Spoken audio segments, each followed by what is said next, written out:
அன்புள்ள ஜெம் தொலைக்காட்சி நேயர்களே, வணக்கம்.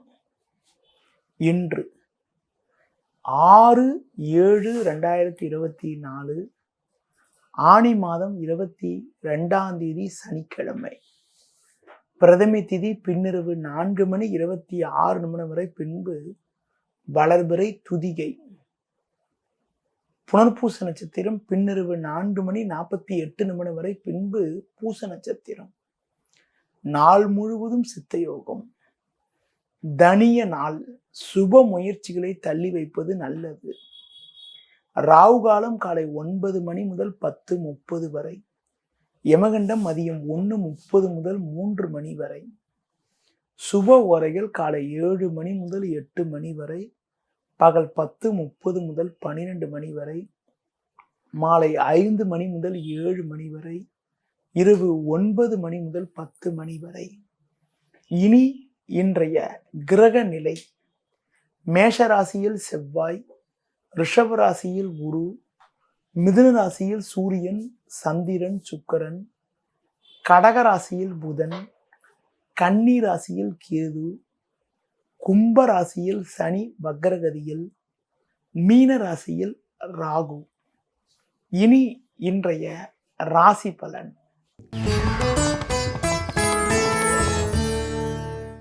மேஷ ராசி நேயர்களே, இன்றைய நாளில் உங்கள் ராசிக்கு முயற்சி ஸ்தானம் என வர்ணிக்கப்படக்கூடிய 3ஆம் வீட்டில் சூரியன், சந்திரன் போன்ற கிரகங்கள் சஞ்சரிப்பதாலும், 4ஆம் வீட்டில் புதன் சஞ்சரிப்பதாலும் எல்லா வகையிலும் ஒரு வளமான பலன்களை அடையக்கூடிய ஒரு வாய்ப்புகள் உங்களுக்கு உண்டு. நீங்கள் மேற்கொள்ளக்கூடிய செயல்களுக்கு நல்ல ஆதரவு கிடைக்கும். கொடுத்த வாக்குறுதிகளை எளிதில் காப்பாற்றுவீர்கள். பொருளாதார ரீதியாக ஒரு சில அனுகூலமான பலன்களை பெறக்கூடிய வாய்ப்புகள் உண்டு. தடைப்பட்ட சுபகாரியங்கள் கைகூடக்கூடிய ஒரு அதிர்ஷ்டமானது உங்களுக்கு இருக்கிறது.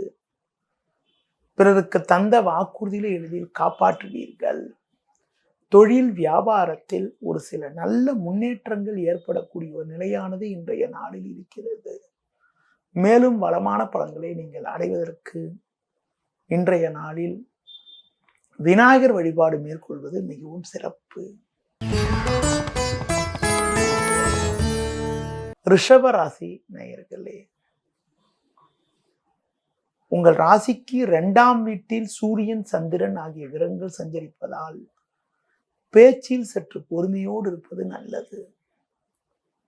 உணர்ச்சி வசப்படாமல் நிதானத்தோடு செயல்படுவதன் மூலமாக ஒரு சில வளமான பலன்களை பெற முடியும். பணம் கொடுக்கல் வாங்கல் விஷயத்தில் மிகவும் சிக்கனத்தோடு இருக்க வேண்டும். தொழில் ரீதியாக பார்க்கின்ற பொழுது தேவையில்லாத ஒரு சில நெருக்கடிகள் ஏற்படக்கூடிய ஒரு நேரம் என்பதால் எதிலும் சற்று பொறுமையோடு நிதானத்தோடு செயல்படுவது நல்லது.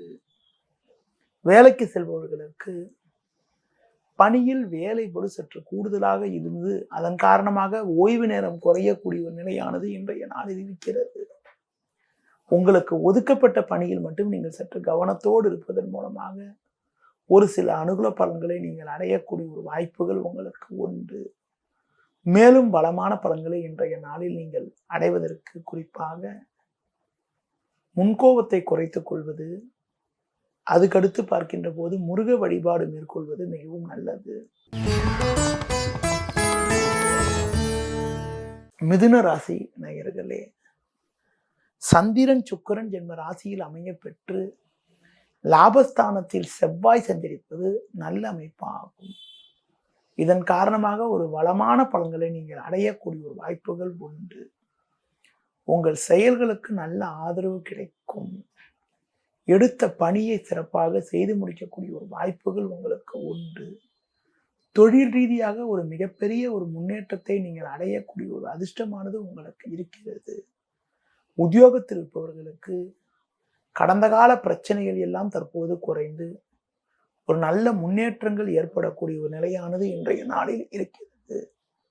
உத்தியோக ரீதியாக பார்க்கின்ற பொழுது வேலை பளு சற்று கூடுதலாக இருக்கும். இன்றைய நாளில் நீங்கள் சற்று பொறுமையோடு இருந்தால் ஒரு சில வளமான பலன்களை அடையக்கூடிய ஒரு வாய்ப்புகள் உங்களுக்கு உண்டு. மேலும் வளமான பலன்களை நீங்கள் அடைவதற்கு குறிப்பாக தட்சிணாமூர்த்தி வழிபாடு மேற்கொள்வது மிக மிக நல்லது. கடக ராசி நேயர்களே, குரு பகவான் சிறப்பாக இருப்பதால் உங்களுக்கு பண வரவுகள் சிறப்பாக இருந்தாலும் சூரியன் சந்திரன் போன்ற கிரகங்கள் 12ஆம் வீட்டில் சஞ்சரிப்பதால் தேவையில்லாத அலைச்சல்கள் ஏற்படும். எளிதில் முடிய வேண்டிய விஷயங்கள் சற்று தாமதமாகும். எந்த ஒரு காரியத்திலும் யோசித்து செயல்பட வேண்டிய நாளாக இன்றைய நாள் இருக்கிறது. வரவுக்கு மீறிய வீண் செலவுகள் ஏற்படும். குறிப்பாக பிறர் விஷயத்தில் தலையிடாமல் இருப்பது மிக மிக நல்லது. தொழில் ரீதியாக பார்க்கின்ற பொழுது உங்களுக்கு தேவையில்லாத ஒரு சில நெருக்கடிகள் ஏற்பட்டு அதன் மூலமாக மன அமைதி குறைவு உண்டாகலாம். இருந்தாலும் பண வரவுக்கு எந்த விதத்திலும் குறை இருக்காது. உத்தியோகத்தில் இருப்பவர்களுக்கு வேலை பளு சற்று கூடுதலாக இருக்கக்கூடிய ஒரு நாளாக இன்றைய நாள் இருக்கும். உங்கள் பணியில் மட்டும் நீங்கள் சற்று கவனத்தோடு இருந்தால் ஒரு சில அனுகூல பலன்களை அடைய முடியும். இன்றைய நாளில் ஒரு வளமான பலன்களை நீங்கள் அடைவதற்கு சிவன் வழிபாடு மேற்கொள்வது மிகவும் நல்லது. சிம்ம ராசி நேயர்களே, உங்கள் ராசிக்கு அதிபதியான சூரியன் சந்திரன் சுக்கிரன் சேர்க்கப்பட்டு லாபஸ்தானமான 11ஆம் வீட்டில் சஞ்சரிப்பது நல்ல அமைப்பாகும். இதன் காரணமாக ஒரு வளமான பலன்களை நீங்கள் அடையக்கூடிய ஒரு வாய்ப்புகள் உங்களுக்கு உண்டு. எடுத்த பணியை குறித்த நேரத்தில் செய்து முடிக்கக்கூடிய ஒரு பலம் உண்டாகும். தொழில் ரீதியாக பார்க்கின்ற பொழுது ஒரு நல்ல வாய்ப்புகள் உங்களுக்கு கிடைக்கும். நண்பர்கள் மூலமாக ஒரு சில வளமான பலன்களை அடையக்கூடிய ஒரு வாய்ப்புகள் உங்களுக்கு உண்டு. கொடுத்த வாக்குறுதிகளை எளிதில் காப்பாற்றுவீர்கள். பயணங்கள் மூலமாக ஒரு சில வளமான பலன்கள் கிடைக்கும். எடுத்த காரியத்தை குறித்த நேரத்தில் செய்து முடித்து நல்ல பேர் எடுக்கக்கூடிய ஒரு வாய்ப்புகள் உங்களுக்கு உண்டு. குடும்ப உறுப்பினர்களை சற்று அனுசரித்து செல்வது நல்லது. உடன் பிறந்தவர்களிடம் தேவையற்ற கருத்து வேறுபாடுகள் ஏற்படலாம் என்பதால் உடன் பிறந்தவர்களிடம் பேசுகின்ற போது சற்று பக்குவத்தோடு பேசுவது மிக மிக நல்லது. பொறுமையை கடைபிடிப்பது மிக மிக நல்லது. முடிந்தால் கோபத்தை குறைத்து கொண்டு பொறுமையாக இருந்தால் ஒரு சில வளமான பலன்களை அடையலாம். மேலும் வளமான பலன்களை நீங்கள் அடைவதற்கு பிரித்திங்கா தேவி வழிபாடு மேற்கொள்வது மிக மிக நல்லது. கன்னி ராசி நேயர்களே, உங்கள் ராசிக்கு லாபஸ்தானத்தில் புதனும் 10ஆம் வீட்டில் சூரியன் சந்திரன் போன்ற கிரகங்கள் சஞ்சரிப்பதும் நல்ல அமைப்பாகும். இதன் காரணமாக ஒரு வளமான பலன்களை அடையக்கூடிய ஒரு வாய்ப்புகள் உங்களுக்கு உண்டு. தொழில் ரீதியாக ஒரு மிகச்சிறப்பான பலன்கள் கிடைக்கும். உங்கள் செயல்களுக்கு நல்ல ஆதரவு உண்டு. கொடுத்த வாக்குறுதிகளை எளிதில் காப்பாற்றுவீர்கள். பயணங்கள் மூலமாக ஒரு சில வளமான பலன்கள் கிடைக்கும். தொழில் ரீதியாக பார்க்கின்ற பொழுது கடந்த கால சோதனைகள் எல்லாம் மறைந்து ஏற்ற மிகுந்த பலன்களை பெறக்கூடிய ஒரு வாய்ப்புகள் உங்களுக்கு உண்டு.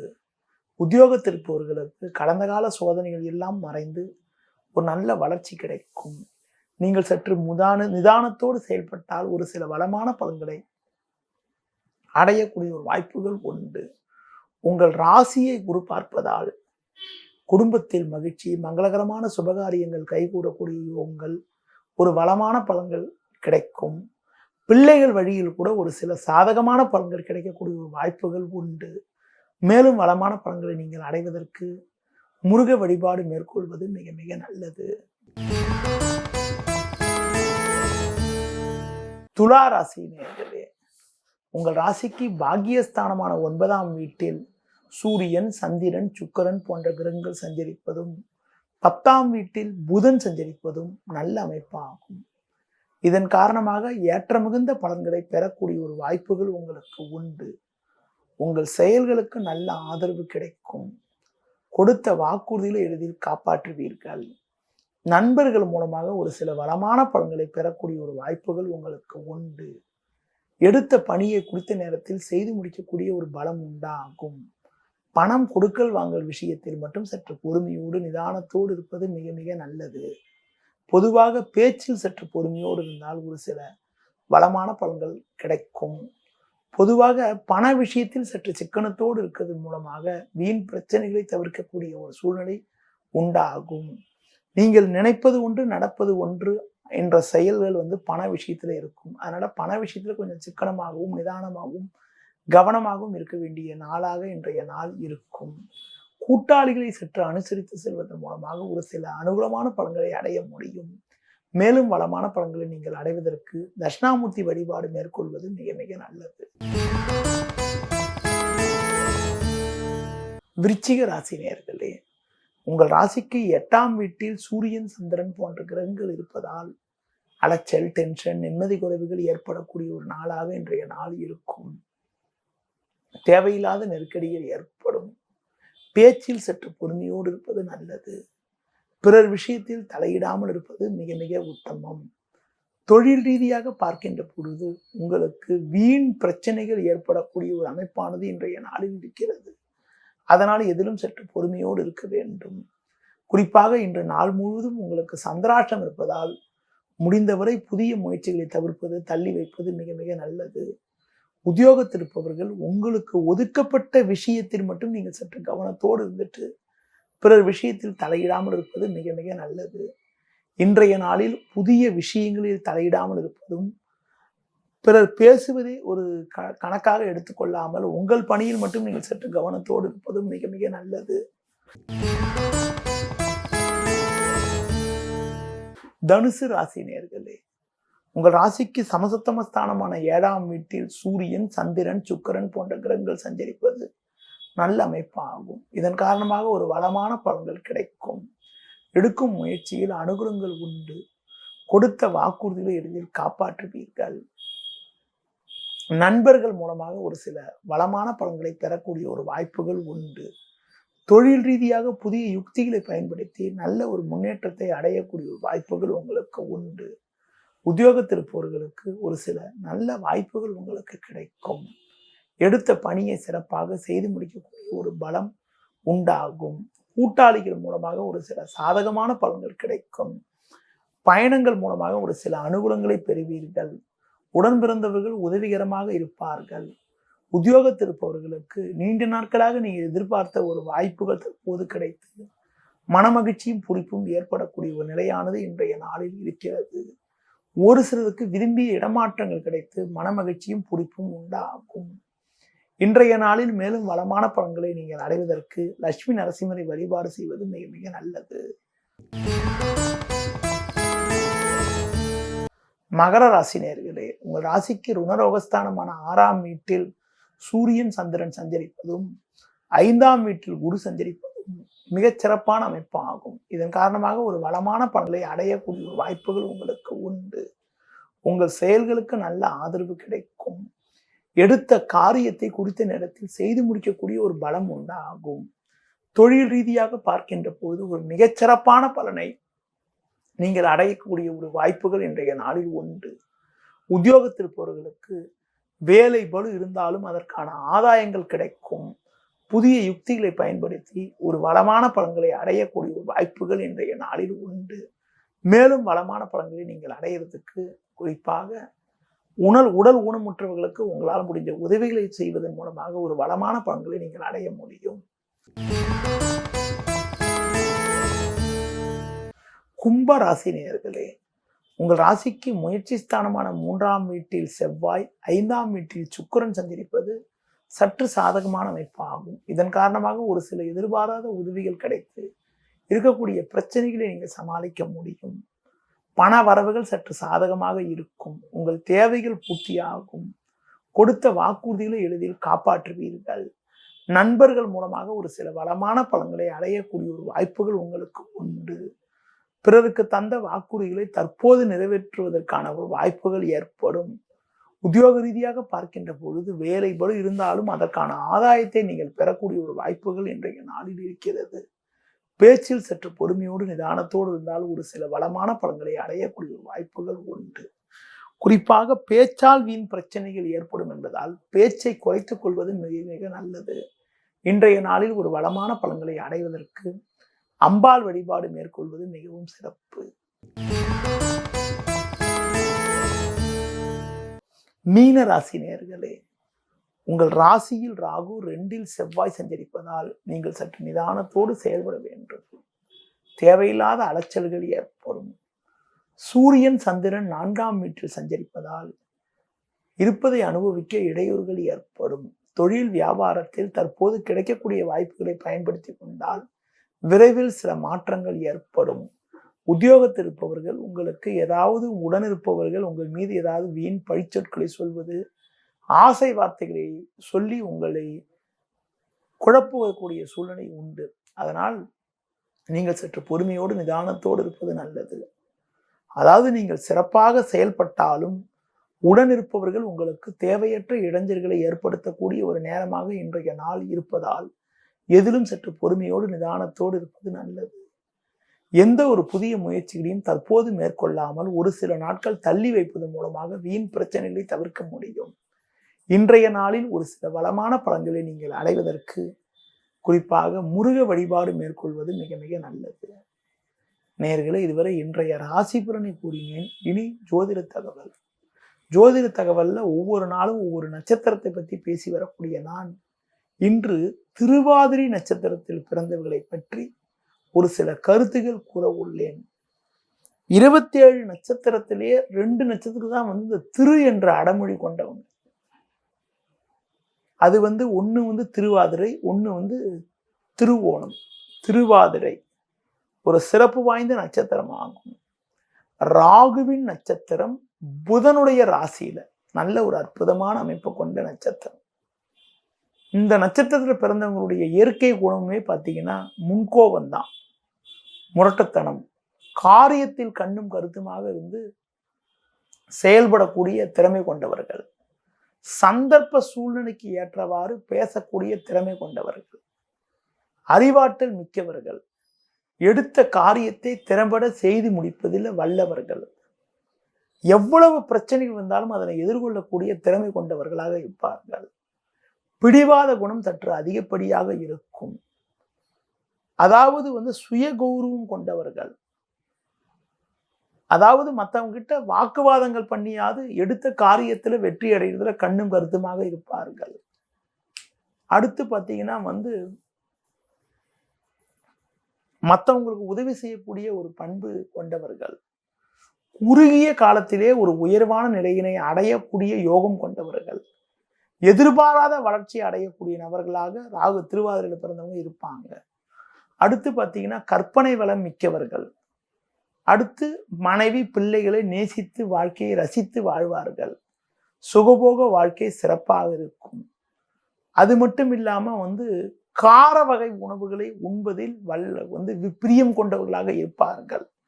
அடுத்து குறிப்பாக என்ன தொழில் செய்வாங்கன்னு பார்த்தீங்கன்னா ரியல் எஸ்டேட்டு, மக்கள் தொடர்புடைய செயல்கள், காவல்துறை, சுற்றுலாத்துறை, தொலைபேசி துறைகள், அப்புறம் கம்யூனிகேஷன் சம்மந்தப்பட்ட விஷயங்கள், பள்ளி கல்லூரிகள் போன்ற விஷயங்கள்ல ஈடுபடுறது, பள்ளி கல்லூரிகளில் நடத்தக்கூடிய யோகங்கள், அடுத்து பார்த்தீங்கன்னா வங்கி பணி போன்ற விஷயங்கள்ல ஈடுபடுறதுக்கான வாய்ப்புகள்லாம் கூட இந்த திருவாதிரை நட்சத்திரம் பிறந்தவங்களுக்கு ஏற்படும். திருவாதிரை நட்சத்திரங்களுக்கு பிறந்தவங்களுக்கு என்ன திசை நடக்கும்னு பார்த்தீங்கன்றால் முதல் திசையே பார்த்தீங்கன்னா ராகுவோட திசையான நடக்கும். அதாவது திருவாதிரையே ராகுவோட நட்சத்திரம் ஆகும். ராகு திசை மொத்தமா ஜென்ரலா 18 வருஷம். ஆனா திருவாதிரை நட்சத்திரம் பிறந்தவங்களுக்கு அந்த திசையோட இருப்பு எவ்வளவு பேலன்ஸ் இருக்கோ, அதாவது மொத்த நேரத்துல திருவாதிரை நட்சத்திரம் அவங்க பிறந்த போது எவ்வளவு நேரம் பேலன்ஸ் இருக்கோ அதுக்கேற்ற மாதிரி இருப்பு கால்குலேட் பண்ணி எடுக்கும். அப்படி கால்குலேட் பண்ணி எடுக்கும் போது ஒரு சிலருக்கு 8 வருஷம் நடக்கும், ஒரு சிலருக்கு 9 வருஷம் நடக்கும், ஒரு சிலருக்கு 12 வருஷம் 13 வருஷம் நடக்கும்.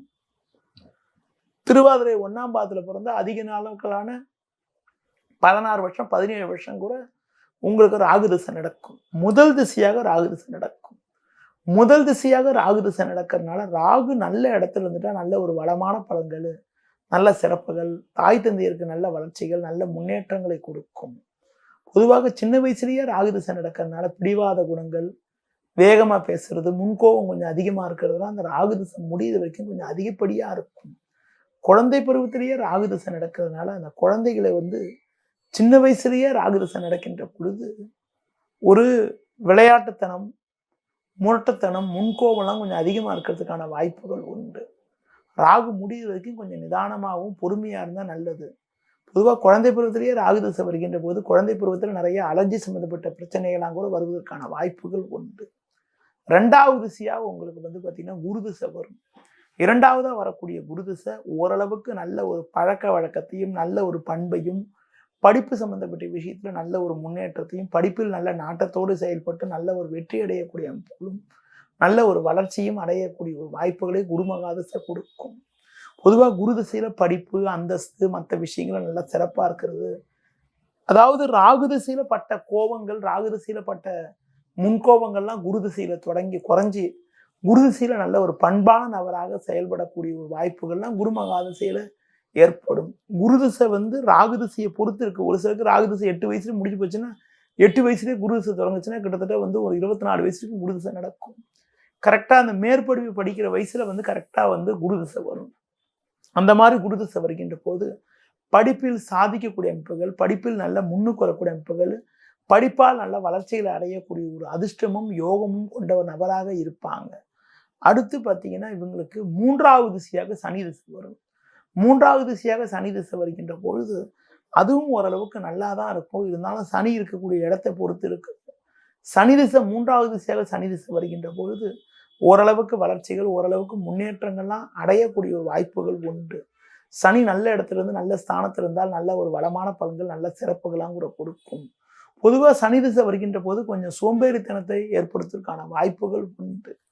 பொதுவாக திருவாதிரையில் பிறந்தவங்களுக்கு ஒரு சின்ன காம்ப்ளிகேஷன்ஸ் என்னன்னா சனி திசை 3வது திசையாக நடக்கும். அப்படி 3வது திசையாக சனி திசை நடக்கின்ற பொழுது அந்த உழைப்புக்கான பலனை அடையிறதுல ஒரு சில தடை ஒரு சில இடையூறுகள் தேவையில்லாத தடங்கள்லாம் உங்களுக்கு குரு திசையில சனி திசையில ஏற்படும். சனி திசையில கொஞ்சம் போராடி எதிர்நீச்சல் போட்டு தான் முன்னுக்கு வரக்கூடிய ஒரு நிலையினை உண்டாக்கும். 4வது திசையா உங்களுக்கு புதன் திசை வரும். பெரும்பாலும் நான் பார்க்கறதுல நிறைய இடத்துல பார்த்துட்டேன். திருவாதிரையில் பிறந்தவங்களுக்கு பெரும்பாலும் பார்த்தீங்கன்னா 4வது திசையாக வரக்கூடிய புதன் திசையில பெரிய லெவல்ல சாதிக்கக்கூடிய அளவுக்கு யோகங்கள், சாமர்த்தியமா செயல்பட்டு சம்பாதிக்கக்கூடிய அளவுக்கு அனுகூலங்கள், சம்பாரிச்சு நல்ல ஒரு நிலையில வரக்கூடிய ஒரு யோகங்கள்லாம் கூட இந்த புதனோட திசையில கொடுக்கும். பொதுவாக 4வது திசை தான் நல்ல ஒரு பிரமாதமான திசை. ஒரு பக்கம் புதன் திசை பார்த்தீங்கன்னா ராசிக்கு அதிபதியாகவும் புதன் திசை ஆயிடுறாரு. அடுத்து பார்த்தீங்கன்னா புதன் ஒரு நல்ல இடத்துல இருந்துட்டா அந்த புதன் மகா திசையில ஒரு மிகப்பெரிய ஒரு வளர்ச்சியும் மிகப்பெரிய ஒரு முன்னேற்றமும் கல்வித்துறை, வங்கித்துறை, பணம் கொடுக்கல் வாங்கல் சம்மந்தப்பட்ட துறைகள் போன்ற விஷயங்கள் மூலமாக நல்ல சிறப்புகள், மற்றவங்களுக்கு ஆலோசனை சொல்றது, மற்றவங்களுக்கு வழிகாட்டுறது போன்ற துறைகளில் நல்லா சாதிக்கக்கூடிய யோகங்கள்லாம் கூட புதன் திசையில கொடுக்கும். அடுத்து புதனுக்கு அடுத்து கேது வரும். கேது கொஞ்சம் தாமதமாக தான் வரும். கேது இருக்கிற இடத்த பொறுத்து இருக்கு. கேது நல்ல இடத்துல இருந்தால் நல்ல ஒரு சில சாதகமான பலன்கள் கிடைக்கும். அதுவே கேது நல்ல இடத்துல இருந்தால் கொஞ்சம் ஆரோக்கிய குறைபாடுலாம் கூட ஏற்படுறதுக்கான வாய்ப்புகள் உண்டு. அதுக்கு அடுத்து சுக்கிர திசை வரும். சுக்கிர திசை ரொம்ப லேட் பீரியட். அவ்வளோ சீக்கிரம்லாம் சுக்கிர திசைலாம் காலம் கடந்து வரக்கூடிய திசை. ஒரு ஜாதகத்தில் அந்த கிரக அமைப்புகள் மற்ற அமைப்புகள்லாம் பொறுத்து இருக்குது. ஜாதகத்தில் கூடிய கிரக நிலையை கொண்டு தான் சுக்கிர திசைக்கான பலன்களை சொல்ல முடியும். பொதுவாக திருவாதிரையில் பிறக்கிறவங்க முடிஞ்ச வரைக்கும் அம்மன் வழிபாடு, துர்க்கை வழிபாடு, உக்ர தெய்வங்களை வழிபாடு பண்ணுறது, குலதெய்வத்தை வழிபாடு பண்ணுறது நல்லது. மெயினாக திருவாதிரையில் பிறக்கிறவங்க கோபத்தை குறைச்சிட்டு செயல்பட்டால ஒரு சில வளமான பலன்களை அடையக்கூடிய ஒரு வாய்ப்புகள் உண்டாகும். நேயர்களே, இதுவரை திருவாதிரை பிறந்தவங்களை பற்றியும் இன்றைய ராசிகள் பற்றியும் கூறினேன். மீண்டும் நாளை காலை சந்திப்போம். நன்றி, வணக்கம்.